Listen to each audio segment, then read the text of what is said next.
సాధారణ ఎన్నికల్లో ఓటమి కాంగ్రెస్లోని లుకలుకలను బహిర్గతం చేసింది.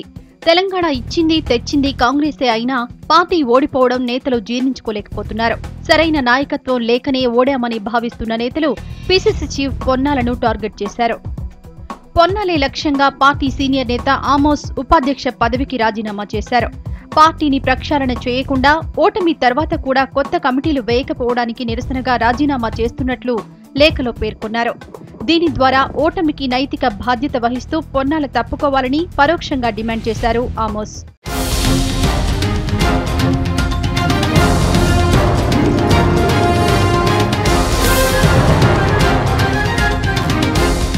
పీసీసీ చీఫ్ పొన్నాలను మొదటి నుంచి వ్యతిరేకిస్తున్న ఎమ్మెల్యే కోమటిరెడ్డి ఆయన్ను కడిగి పారేశారు.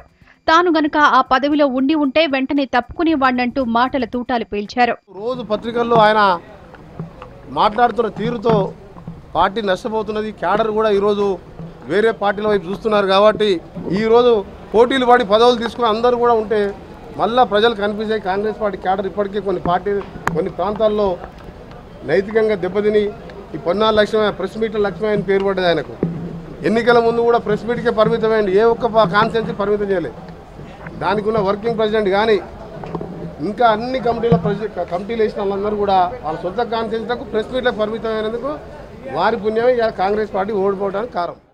పార్టీని గాడిలో పెట్టడానికి పొన్నాల ప్రయత్నిస్తుంటే ఆయన్ను కిందకు లాగడానికి వ్యతిరేకులు ప్రయత్నిస్తున్నారని అనుచరగణం ఎదురుదాడి మొదలుపెట్టింది.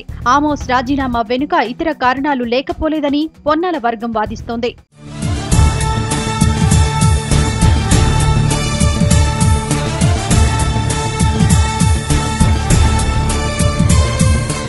మొత్తానికి ఓటమికి కారణాలను అన్వేషించకుండా గ్రూప్ పాలిటిక్స్ కు తెరలేవడంతో పార్టీలో కలవరం మొదలైంది.